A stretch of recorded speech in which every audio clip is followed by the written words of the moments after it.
Hello friends, welcome to the channel. तो आज हम वेक्टर के एक्सरसाइज 10.3 के 11 नंबर सवाल से शुरू करेंगे। तो 11 नंबर सवाल कहता है कि show that mod of A into vector B plus mod of B into vector A is perpendicular to mod of A into vector B minus mod of B into vector A for any two non zero vectors A and B. ये हमको साबित करना है। तो इसको साबित करने के लिए चूंकि दो वेक्टर है, देखिए इसका मतलब क्या होता है, पहले इस बात को समझो। Mod of A into vector B और plus mod of B into vector A, इसका मतलब समझो ये क्या होता है। मान लेते हैं कि ए और बी दो नॉन जीरो वेक्टर्स हैं, तो ये जो दिया हुआ ये वेक्टर का मैग्नीट्यूड है। अब मैग्नीट्यूड जस्ट एक नंबर होता है, तो मतलब कि इस नंबर को वेक्टर बी से मल्टीप्लाई किया गया है। सिमिलरली वेक्टर बी का ये मैग्नीट्यूड है, ये भी एक जस्ट नंबर है जो वेक्टर ए से मल्टीप्लाई किया गया है। तो ये सिर्फ मैग्नीट्यूड मात्र है। दूसरा जो वेक्टर दिया हुआ है mod of A into vector B minus mod of B into vector A, ये इस तरह से दिया गया है। ये भी सेम टू सेम है, बस इसके बीच में माइनस और प्लस का फर्क है। यहां प्लस है तो यहां माइनस।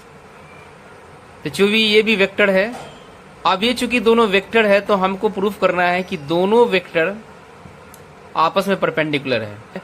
कि परपेंडिकुलरिटी साबित करने के लिए हमको दोनों के बीच का डॉट प्रोडक्ट निकालना होगा। अगर इसके डॉट प्रोडक्ट 0 हो जाता है तो हम बाय डिफॉल्ट कह देंगे कि ये वेक्टर आपस में दोनों परपेंडिकुलर हैं।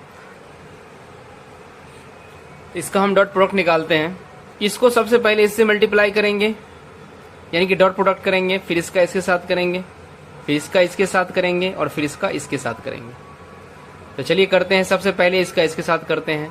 तो mod of A into mod of A, तो मॉड ऑफ ए का स्क्वायर, और बी वेक्टर है, यहाँ बी वेक्टर, दोनों के बीच में डॉट प्रोडक्ट होगा तो लिखेंगे बी डॉट बी, ऐसा लिख सकते हैं। फिर इसको इससे मल्टीप्लाई करेंगे तो ये हो जाएगा प्लस माइनस माइनस, तो mod of A into mod of B, पहले दोनों जो मैग्नीट्यूड है उसको मल्टीप्लाई कर दिया, फिर लिखेंगे ए डॉट बी वेक्टर, फिर इसको करेंगे तो यहां पर मॉड ऑफ ये प्लस हो जाएगा, प्लस मॉड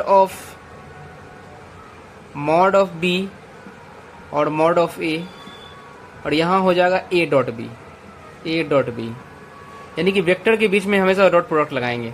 फिर माइनस इसका इससे मल्टीप्लाई होगा तो plus minus minus mod of B into mod of B, तो मॉड ऑफ बी के स्क्वायर ए डॉट ए, तो vector A dot vector A, mod of A का स्क्वायर, यहाँ है B vector dot B vector, यानी कि दोनों क्या है एक ही डायरेक्शन में, तो दोनों के बीच के एंगल 0, तो mod of B dot mod of B क्या होता है, मॉड ऑफ बी के स्क्वायर हो जाएगा, ये मॉड ऑफ बी के स्क्वायर, फिर माइनस मॉड ऑफ ए और मॉड ऑफ बी, फिर यहाँ ए डॉट बी है तो लिखेंगे ए डॉट बी, इसको ऐसे ही रहने देते हैं। फिर प्लस यहाँ क्या है मॉड ऑफ बी और mod of B, A dot B, फिर ये है माइनस मॉड बी के स्क्वायर और A vector dot A vector, तो मॉड ए वेक्टर का स्क्वायर।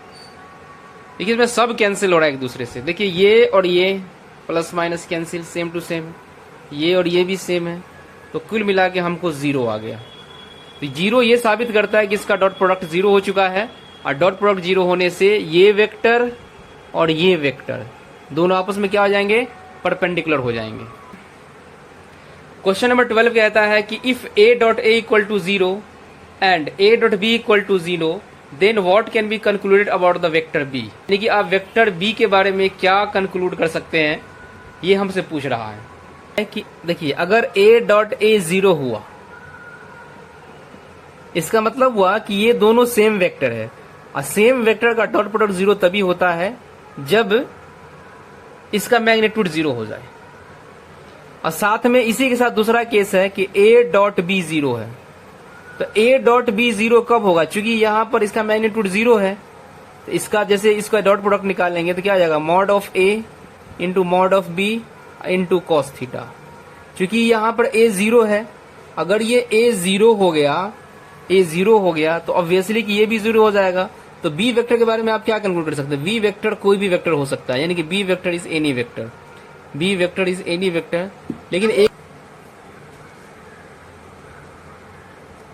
Equal to 0।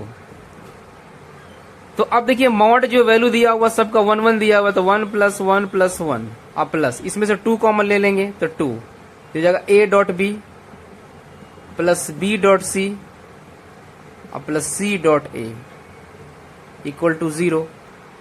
तो यहां से हो जाएगा 3 plus 2 a dot B plus b dot C और plus c dot a equal to 0।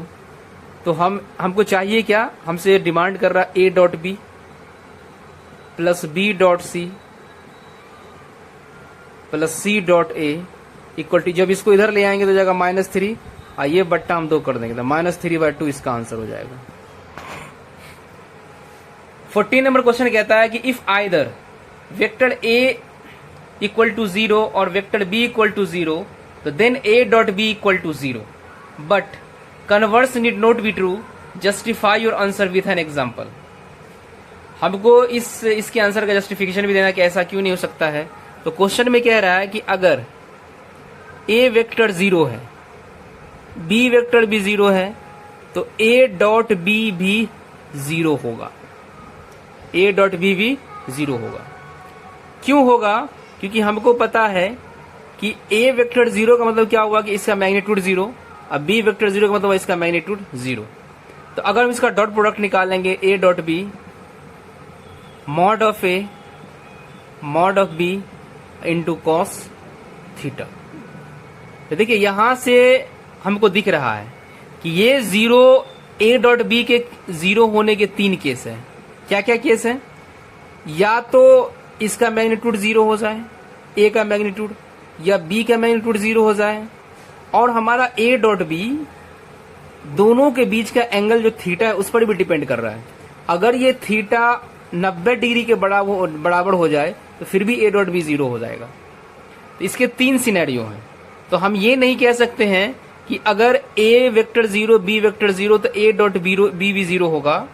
तो अगर a डॉट b 0 हुआ तो कोई जरूरी नहीं है कि ये वेक्टर 0 ही हो, कोई जरूरी नहीं, यानी कि कन्वर्स ट्रू नहीं हो सकता है, क्योंकि इसका एक डिपेंडेंसी इसके बीच के एंगल पर भी है।